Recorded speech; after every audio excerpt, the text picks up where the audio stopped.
지난 한 해 돌아보니까요, 참 많은 것들이 변했습니다. 뭐 정권도 변했고요, 물가도 엄청 뛰었지요. 예전에는 만짜리 한 장 있으면 가서 밥도 먹고 디저트도 먹고 그랬는데, 이제는 만짜리 한 장까지도 밥 먹기가 쉽지 않은 그런 시절이 되어버렸습니다. 환율도 껑충 뛰었지요. 그래서 해외에서 원자재를 수입해야 되는 그런 기업체는 굉장히 어려움을 만나고 있고, 또 해외에다가 자녀 유학 보낸 그런 가정에서는 또 이런저런 여러 가지 어려움을 많이 만나고 있습니다. 환율도 뛰었고요, 또 이들의 건강과 환경도 이 많이 바뀐 것을 우리가 경험할 수 있습니다. 이처럼 모든 것이 끊임없이 변하고 있는 그런 시절을 우리는 살아가고 있습니다. 자, 이러한 시절에 우리가 붙들고 살아가야 될 것이 무엇인가, 오늘 말씀을 통해 우리가 함께 알아보기를 원하는데요. 이렇게 모든 것이 다 변하고 흔들리는 이런 시대에 흔들리지 않는 한 가지가 있습니다. 굳건한 닭과 같이 흔들리지 않는 분명한 것이 있습니다. 그것은 바로 어제나 오늘이나 영원토록 동일하신 우리 예수님인 줄로 믿습니다. 우리 다 같이 오늘 본문 8절 말씀 한 목소리로 함께 읽겠습니다. 8절 말씀 다 같이 읽습니다. 예수 그리스도는 어제나 오늘이나 영원토록 동일하시니라. 아멘. 믿으십니까? 아멘. 여러분, 이 방금 읽은 이 말씀은요, 뭐 수십 번, 아니 수백 번, 수천 번 누가 묻더라도 아멘, 아멘 그렇게 대답해야 될 분명한 진리의 말씀인 줄 믿습니다. 우리 예수님은요, 어제나 오늘이나 예나 지금이나 그리고 앞으로도 영원토록 동일하신 분이십니다. 우리 인간들은요, 시시때때로 변하잖아요. 환경에 따라 변하고 또 여러 가지 생각에 따라 변하고요, 자라나면서도 변하고 뭐 이런저런 변하는 모습들이 참 많이 있는데, 우리 주님은요 항상 한결같으십니다. 언제나 동일하십니다. 자, 그렇다면 우리 예수님이 도대체 무엇이 동일하신가? 크게 세 가지만 한번 알아보도록 하겠습니다. 자, 첫째, 우리 한번 볼까요? 다 같이 읽습니다. 우리 주 예수 그리스도는 자기 사람들을 사랑함에 있어서 절대 변하지 않고 동일합니다. 아멘. 그렇습니다. 우리 예수님은요, 자기 사람들을 사랑함에 있어서 절대로 변하지 않고 동일합니다. 한결같이 우리를 사랑하신다라는 것이지요. 자, 우리 참고 구절 한번 볼까요? 요한복음 13장 1절 말씀 우리 다 같이 한 목소리로 함께 읽겠습니다.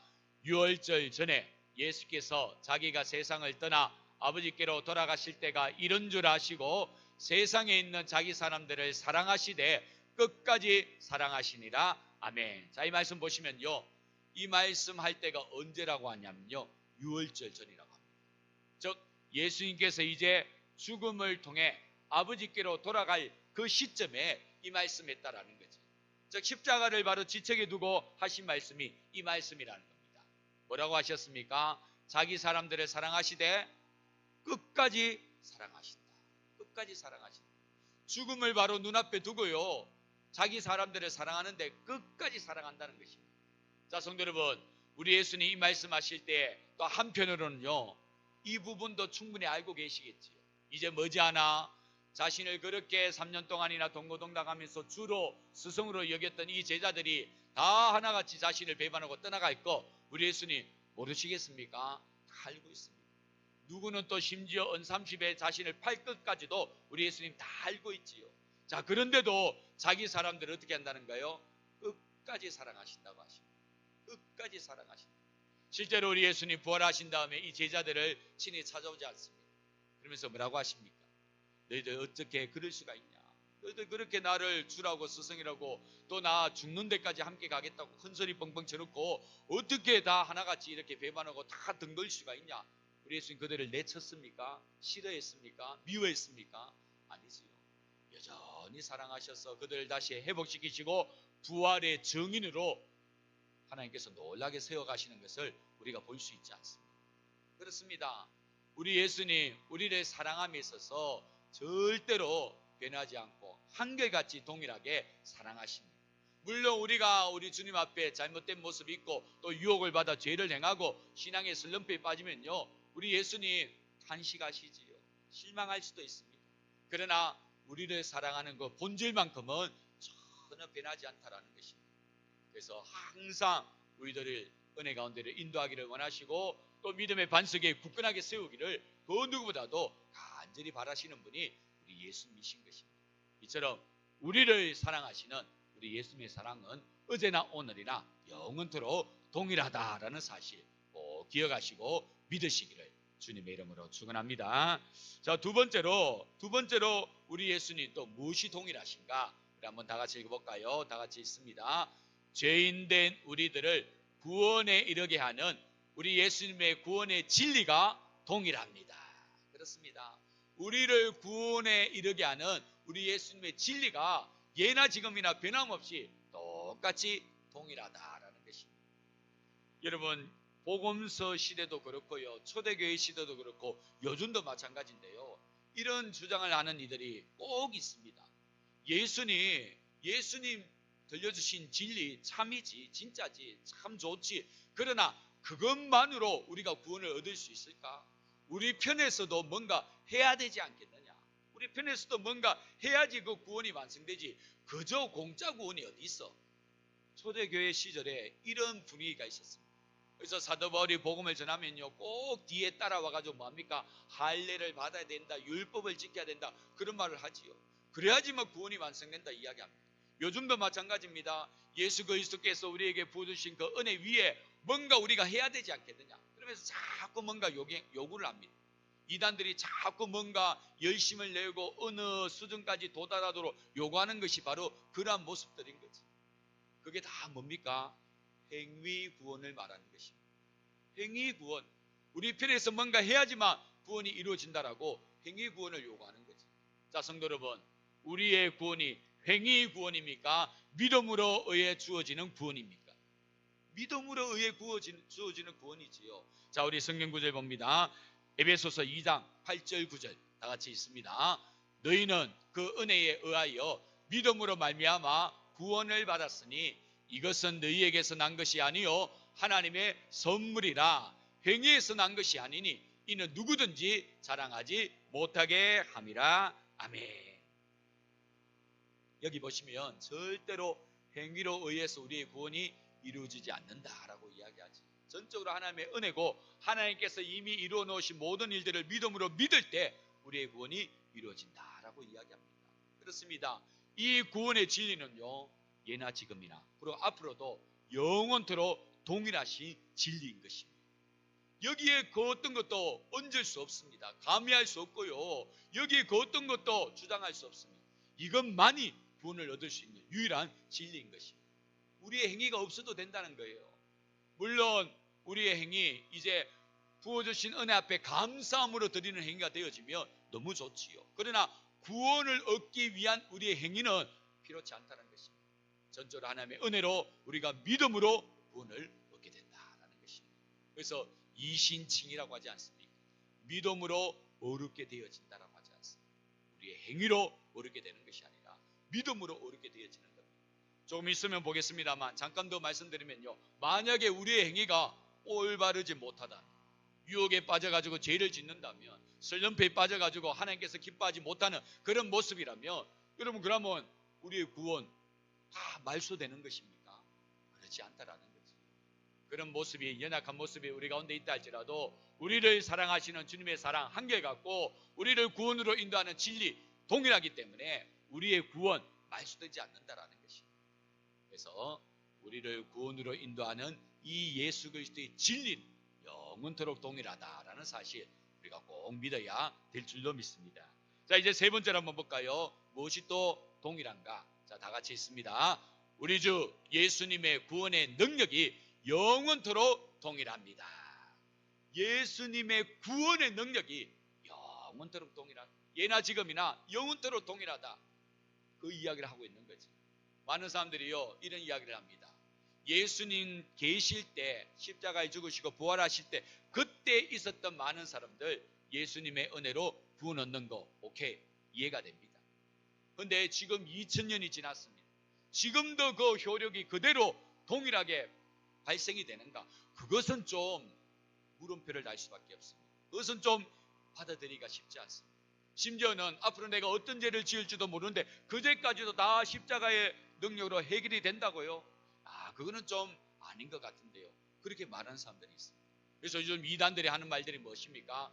예수님의 십자가의 은혜와 능력, 그 당시에는 굉장한 은혜였고 능력이었고 참 죽은 자들 살리는, 죽어가는 영혼들을 구원하는 그런 은혜였지만 지금은 시대가 이만큼 바뀌었기 때문에 여기에 또 다른 뭔가가 필요하다. 그러면서 내가 그것을 보충하러 온 제2의 구원자다, 제2의 보혜사다, 뭐 그런 말들 하는 것들을 우리가 심심치 않게 보잖아요. 이런 주장인 것입니다. 예수 그리스도의 십자가의 능력을 100% 인정하지 않는 거죠. 온전하지 않다는 것입니다. 그런데 성경은 절대로 그렇게 말하지 않습니다. 성경은요, 우리 주님의 구원의 능력 또한 예나 지금이나 그리고 앞으로도 동일하다, 굳건하다라고 분명하게 말씀하고 있는 것입니다. 구약의 대제사장들은요, 나이가 들고 자기 신변에 문제가 생기면요, 그 대제사장 직분을 감당하지 못해가지고 다른 누군가에게 이제 넘겨줘야 됩니다. 그리고 또 아무리 대단한 대제사장이 할지라도요, 이 백성들이 제물을 가지고 제사를 드리러 오면요, 그 제물 하나당 그 죄 하나만 감당할 수가 있었습니다.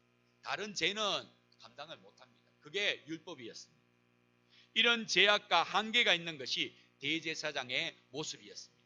그런데 이 대제사장직이 이제 우리 예수님께로 넘어오면서 어떻게 달라졌습니까? 이제 더 이상 대제사장 바뀌어질 필요가 있습니까? 없습니까? 바뀔 필요가 없지요. 우리 예수님 영원하신 분이시기 때문에 다른 누군가가 대체할 필요가 없습니다. 다른 어떤 제2의 보혜사, 제2의 구원자 낯설 필요가 없다는 거지요. 우리 예수님으로 충분한 것입니다.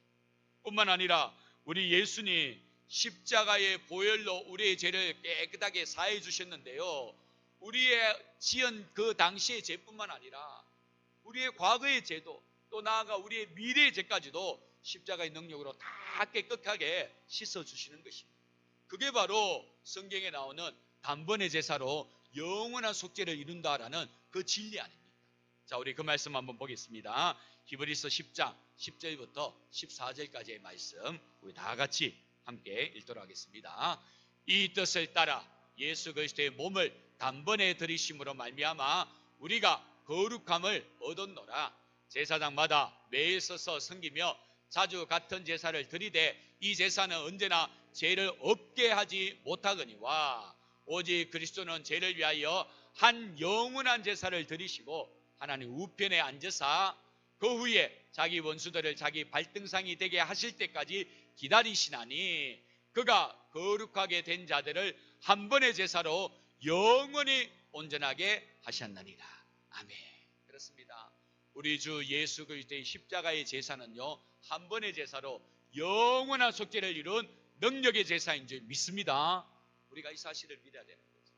그래서요, 예수님 믿음으로 우리가 구원을 얻었다면요, 더 이상 불안할 필요가 없습니다.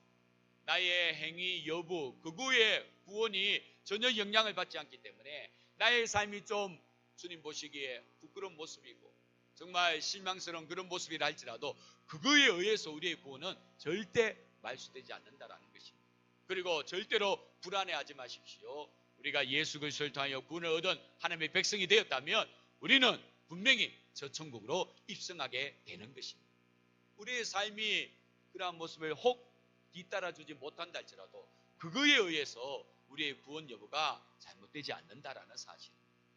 사랑하는 성도 여러분, 이 사실이 우리에게 얼마나 은혜가 되는지 아십니까? 우리의 행위 여부에 따라서 우리의 구원이 말소되지 않는다라는 이 사실이 얼마나 우리에게 위로가 되는지. 여러분, 우리의 삶을 한번 돌아보십시오. 우리의 삶이 항상 하나님 앞에 늘 기쁨의 삶입니까? 늘 하나님께서 받아들이시기에 인정할 만한 그런 모습입니까? 그러지 않지. 때로는 슬럼프에 빠지기도 하고 때로는 유혹을 받아 죄를 짓기도 하고 내 스스로 보더라도 너무 추한 모습이 우리 가운데 있는데요, 만약에 그렇다면, 그래서 나의 구원이 나의 이러한 모습에 의해서 영향을 받는다면 우리의 구원은요 시시때때로 바뀔 수밖에 없는 것입니다. 그러나 우리의 구원은요 우리의 행위, 우리의 삶과 관계없이 오로지 우리 주 예수 그리스도의 십자가의 능력으로 결정난 것이기 때문에 우리가 그것을 믿을 때 그 은혜로 우리의 구원은 완성이 되어지고 영원한 속죄가 이루어지는 것입니다. 우리는 이 사실을 수호도 의심없이 분명하게 믿고 받아야 될 줄로 믿습니다. 자, 이렇게 우리 주님은 한결같이 동일하십니다. 우리를 사랑하시는 사랑도 동일하고요, 또 우리를 구원으로 인도하는 그 진리 또한 변함없이 동일합니다. 그 십자가의 능력 또한 예나 지금이나 한결 같습니다. 자, 이렇게 우리 예수님은 한치의 흔들림 없이 동일한데 문제는 무엇입니까? 우리가 자꾸만 흔들린다. 우리가 자꾸만 흔들립니다. 변함없는 하나님의 사랑에 대해 의심하기도 합니다. 내가 좀 하나님 앞에 부끄러운 모습이면요, 이런 나를 하나님 사랑하실까 그러면서 자꾸 하나님의 사랑에 대해 의심을 합니다. 우리가 믿는 진리에 대해 뭔가 자꾸 부족한 거 아닌가 생각하면서 내가 뭔가 자꾸 구원의 진리에다가 뭔가를 얹으려고 합니다.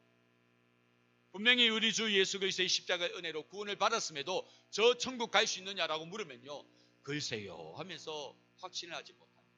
자꾸 우리가 흔들린다라는 것이지. 성도 여러분, 흔들리지 마시길 바랍니다. 우리 주 예수 그리스도가 어제나 오늘이나 동일한 것처럼 우리 또한 구원 분명하게 동일하고 절대로 흔들려서는 아니 될 줄도 믿습니다. 자, 그렇다면 우리가 흔들리지 않기 위해서는 우리가 어떻게 해야 되는가? 오늘 말씀을 보면요, 크게 네 가지로 여기에 대해서 가르쳐주고 있습니다. 자, 첫째, 우리 다 같이 한번 읽겠습니다. 예수님을 믿는 마음을 은혜로서 더욱더 굳건하게 해야 합니다. 그렇습니다. 우리가 흔들리지 않기 위해서는요, 예수님을 믿는 마음을 은혜로서 더욱더 굳건하게 해야 됩니다. 우리가 오늘 본문 9절 상반절 보면요, 여러 가지 다른 교훈에 끌리지 말라. 마음은 은혜로서 굳게함이 아름답고, 그렇게 말씀하죠. 여러 다른 교훈들이 여러분 초대교회 때나 지금도 있지 않습니까? 자꾸만 예수가 100%가 아니다. 예수는 그 당시에 사역한 자였고 지금 시대가 이렇게 변했는데 뭔가 다른 것이 필요하지 않겠느냐. 자꾸만 우리를 미혹하는 다른 교훈들이 있습니다. 거기에 끌리지 말라라는 것이지. 우리의 믿음을 은혜로서 더욱더 굳건하게 해야 된다는 것입니다. 그렇습니다. 성도 여러분, 세상은 가면 갈수록 자꾸 예수님에 대하여 이런저런 부족하다, 연약하다 자꾸만 주장하게 될 것입니다. 우리가 아무 대비 없이 그 말을 듣다 보면요, 자꾸만 미혹당합니다. 끌려 다니게 됩니다. 그러나 우리가 은혜로서 우리의 믿음을 굳건하게 하면요, 그러한 말에 일저 우리가 넘어지지 않습니다. 미혹되지 않습니다. 그래서 은혜로서 우리의 믿음을 굳건하는 것이 굉장히 중요합니다. 어떻게 하면 되겠습니까? 은혜가 임하는 곳에 우리가 있어야 되겠지. 은혜가 임하는 곳에 우리가 있고 그 은혜로서 우리의 믿음을 더욱더 굳건하게 해야 되지 않겠습니까? 우리 성도님들, 올한해 혹시 예배의 자리 좀 등한히 했고 기도하는 자리에 좀 소홀했다면요, 이제 다가오는 새해부터는요, 좀 더 그 자리를 열심히 내시고 사모하실 수 있기를 바랍니다. 은혜로서 우리의 믿음을 더욱더 굳건하게 해야지 이 변해져가는 흔들리는 이 세상 가운데 우리의 믿음이 흔들리지 않을 수가 있는 것입니다. 그래서 꼭 기억하시고 은혜가 임하는 자리에 내가 좀 더 열심 내고 좀 더 참여하리라, 좀 더 달려가리라, 그런 마음을 품고 은혜가 임하는 자리에 모이기를 힘쓰시고 또 은혜 많이 받아서 우리의 믿음을 더욱더 굳건하게 할 수 있기를 주님의 이름으로 축원합니다. 자, 두 번째로 우리의 믿음 흔들리지 않기 위해서는요, 다 같이 있습니다. 믿음 가운데 생기는 고난에 대해 좌절하지 말아야 합니다. 그렇습니다. 우리가 믿음 생활하다 보면요, 이런저런 생각지 못한 고난을 우리가 만날 수가 있습니다. 그때마다 왜 내가 예수님 믿고 또 예수님 나를 돌봐주신다고 하는데 이런 고난이 생기는가 라고 한다면요, 실족하고 좌절할 수밖에 없습니다. 믿음 가운데 생기는 고난 앞에 우리가 좌절하지 않아야 됩니다. 왜냐하면요, 우리 예수님 걸어가신 길이 바로 그러한 길이었습니다. 우리 예수님 이 땅에 죄도 없으신 분이 친히 인간의 몸으로 이 땅에 오셨지 않습니까? 죽어가는 죄인된 우리들을 다 구원하기 위해서 이 땅에 오셨는데 우리 예수님 얼마나 많은 고초 고난 당하십니까? 얼마나 억울한 누명을 덮어쓰시고요, 얼마나 힘든 그 시간을 보내십니까? 주님이 걸어가신 길이 바로 그 길이었습니다. 그렇다면 그 주님을 스승으로 삼고 그 주님의 제자가 된다면 우리 또한 그 길을 걸어가면 여러분 이상한 거 아니지요. 지극히 당연한 모습 아니겠습니까? 그러므로 예수님께 속한 자로서 예수의 길을 걸어갈 때 생각지 못한 이런저런 고난 만날 때 거기에 우리가 좌절할 필요가 없다라는 거죠. 거기에 좌절하게 되면요, 우리 믿음도 흔들릴 수밖에 없는 것입니다. 그래서 믿음 생활하는 가운데 만나게 되는 그 고난 앞에 절대로 좌절하지 마시고 오히려 내가 우리 주님의 길을 잘 따르고 있구나, 주님의 속한 자가 되었기 때문에 이러한 모습들이 나의 삶 가운데 일어날 수 있구나 생각하시고요, 거기에서 좌절하기보다 오히려 기도하시면서 인내하시면서 승리할 수 있는 우리 모두가 되어져야 될 줄로 믿습니다. 자, 세 번째로 우리가 믿음 흔들리지 않기 위해서 어떻게 해야 됩니까? 세 번째, 다 같이 있습니다. 우리들의 삶 속에서 하나님께서 기뻐하시는 제사를 드려야 합니다. 그렇습니다. 우리의 믿음 흔들리지 않기 위해서는요, 여러분 주일날 와서 1시간 예배 드리는 거 이걸로 끝내시면 안 됩니다. 여러분 일주일이 얼마나 수많은 시간인데 1시간으로 그거 다 커버하려고 합니까? 그러시지 마시고요, 우리의 삶 속에서 하나님께서 기뻐하시는 제사를 드릴 수 있어야 됩니다. 자, 우리 관련 구절 한번 볼까요? 본문 15, 16절 다 같이 읽겠습니다. 그러므로 우리는 예수로 말미암아 항상 찬송의 제사를 하나님께 드리자. 이는 그 이름을 정언하는 입술의 열매니라. 오직 선을 행함과 서로 나누어 주기를 잊지 말라. 하나님은 이 같은 제사를 기뻐하시나니라. 아멘. 그렇습니다. 우리 하나님은요, 주일날 모여서 이렇게 함께 공적인 예배 드리는 거, 이거 너무 기뻐하십니다. 우리가 마땅히 드려야 될 예배의 모습입니다. 그런데 여기에 못지않게 우리의 6일 동안 산 가운데서도 하나님을 찬송하고 또 서로 나누어주고 선을 행하는 그 제사도 기뻐하신다라는 사실입니다. 우리가 그러한 제사를 드릴 때에 이 세상에서 흔들리지 않는 하나님의 백성이 될 수 있다라는 것입니다.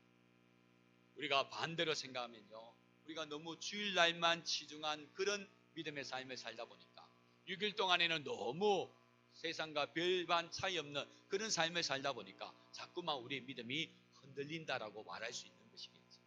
그래서 주일의 예배 또한 너무나도 귀한 것뿐만 아니라 우리 6일의 삶 동안 하나님께서 우리에게 원하시는 말씀의 삶을 사랑하는 그 순종의 제사 너무너무 귀하다 기억하시고요, 그 제사로 하나님의 기쁘시게 하실 뿐만 아니라 우리의 믿음도 흔들리지 않는 우리가 되어야 될 줄로 믿습니다. 자, 이제 마지막입니다. 마지막으로 우리의 믿음 흔들리지 않기 위해서 우리 다 같이 있습니다. 우리들의 영혼을 돌보는 영적 지도자에게 순종해야 합니다. 이거는 뭐 저의 말이 아닙니다. 자, 우리 성경 말씀 보겠습니다. 17절 다 같이 있습니다. 너희를 인도하는 자들에게 순종하고 복종하라. 그들은 너희 영혼을 위하여 경성하기를 자신들이 청산할 자인 것 같이 하느니라. 그들로 하여금 즐거움으로 이것을 하게 하고 근심으로 하게 하지 말라. 그렇지 않으면 너희에게 유익이 없느니라. 여기 보시면요, 너희를 인도하는 자에게 순종하고 복종하라 라고 합니다. 그렇습니다. 우리의 영혼을 이끌어가는 이 영적 지도자에게 여러분 순종하시고 복종하셔야 됩니다. 그럴 때 여러분의 믿음이 흔들리지 않을 수 있습니다. 여러분의 믿음, 여러분 혼자서 다 결정하고 그렇게 치고 나간다면요, 여러분 곁에 세워주신 영적 지도자 무슨 의미가 있겠습니까? 여기서 순종하라 복종하라는 것은요, 그 사람을 보고 복종하고 순종하는 것이 아닙니다. 하나님께서 세워주신 권위 앞에 복종하고 순종하라는 것입니다. 예를 들어 도동교의 이호영 목사를 하나님께서 담임 목사로 세워주셨다면 하나님의 권위 앞에 여러분들이 순종하고 복종하는 것입니다. 그래서 그 순종하고 복종할 때에, 그 지도함을 따를 때에 여러분의 믿음이 흔들리지 않을 수 있다는 거죠. 특별히 뒷부분 보시면요, 이런 말씀 나오지요. 보시면요, 그들로 하여금 즐거움으로 이것을 하게 하고 근심으로 하게 하지 말라. 그렇지 않으면 너희에게 유익이 없느니라. 무슨 말씀입니까? 주의 종들로 하여금 주의 일을 감당할 때 즐거움으로 하겠고 그렇게 협조하라는 것입니다. 앞에서 이끌어갈 때에 얼마나 많은 힘듦이 있겠습니까? 여러분 아무리 잘해도 100% 모든 성도들 다 만족시킬 수 없는 거 아니겠습니까? 그래서 즐거움으로 정말 날개를 달고 주의 몸된 길을 잘 섬겨갈 수 있도록 여러분들이 격려돼 주셔야 되고 응원돼 주셔야 되고 칭찬돼 주셔야 되고 또 배후에서 열심히 기도돼 주셔야 되는 것입니다. 그래서 열심으로 정말 기쁨으로 주의 일을 잘 감당할 수 있도록 근심으로 하지 않도록 여러분들이 협조를 해야 된다는 거죠. 그럴 때 결국 그 모든 것이 누구에게 유익이 되느냐 하면 여러분들에게 유익이 된다는 것입니다. 한번 생각해 보십시오. 담임 목사와 교육자들이 정말 열정을 가지고 너무너무 신나게 주의 교회에 잘 섬겨가면요, 그것을 아니 누구에게 여러분들 돌아가겠습니까? 여러분들에게 돌아가는 거 아니겠습니까? 교회가 덕이 되고 복이 되는 거지. 반면에 근심하면서 이 교회를 섬겨가면요, 고스란히 교인들도 힘들어지고 힘이 빠지게 되어지는 거지. 그래서 영적 지도자들을 또 충분히 여러분들이 격려하시고 이해도 하시고 또 칭찬도 하시고 응원도 하시고 함께 하나 되어 달려가시고요. 그 지도 앞에 잘 순종해 보십시오. 분명히 여러분의 믿음이 흔들림 없이 굳건하게 든든하게 서가게 되어질 줄로 믿습니다. 이렇게 우리 주 예수 그리스도가 동일하신 것처럼 우리도 동일하게 흔들림 없어야 됩니다. 그게 바로 오늘 성경이 우리에게 추구하는 바고 가르치는 바인 것입니다. 이 사실을 꼭 기억하시고요. 더욱더 우리 주님의 인도하심 앞에 우리가 흔들림 없기를 바랍니다. 우리의 이 믿음을 은혜로 더욱더 굳건하게 하십시오. 믿음 가운데 생기는 고난에 좌절하지 마십시오. 우리들의 삶 속에서 하나님의 기뻐하시는 제사를 드리도록 힘쓰십시오. 여러분들이 영혼을 돌보는 영적 지도자에게 충성하시고 그 영적 지도자들이 더욱더 힘써 달려갈 수 있도록 많이 도와주십시오. 그럴 때 우리의 믿음이 더욱더 굳건하게 되어지고 우리 예수님이 동일하시던 우리도 동일한 하나님의 백성 되어질 줄로 믿습니다. 은혜를 누리시는 저와 여러분들 다 될 수 있기를 주님 이름으로 축원합니다. 기도하겠습니다. 참 좋으신 하나님 아버지 감사합니다. 이 시간 한 해의 마지막 연말을 맞이하면서 말씀을 살펴봅니다. 참 많은 것이 변하는 시대 가운데 살고 있습니다. 그런데 이러한 시대일지라도 굳건하게 흔들림 없는 분이 계십니다. 바로 어제나 오늘이나 영원토록 동일하신 우리 주 예수님이십니다. 그분은 우리를 사랑함에 있어서 한결같이 변함없이 사랑하고 계십니다. 또 우리를 구원하는 그 진리 동안 절대 달라지지 않습니다. 구원의 능력도 한 번의 제사로 영원한 속죄를 이루는 능력의 제사, 여전히 그 능력 또한 동일합니다. 이렇게 우리 주님은 동일한데 자꾸만 우리는 흔들리는 세상에서 살다 보니 우리 믿음조차도 흔들리는 안타까운 모습 보게 됩니다. 주여 우리 믿음도 흔들리지 않도록 도와주십시오. 우리의 믿음 더욱더 은혜로서 굳건하게 하시고 믿음 생활하는 가운데 고난을 만날 때 절대 좌절하지 말게 하시고 우리 하나님께서 기뻐하시는 제사를 우리의 삶을 통해서도 드리게 하시고 또 우리의 영혼을 돌보는 모든 주의 종들을 귀히 여기며 또 그 지도하심 앞에 순종하는 우리들 되게 하셔서 우리도 흔들리는 세상 가운데 흔들리지 않는 믿음의 백성 되게 하여 주시옵소서. 감사를 드리오며 이 모든 간구를 예수님의 이름으로 기도드립니다. 아멘.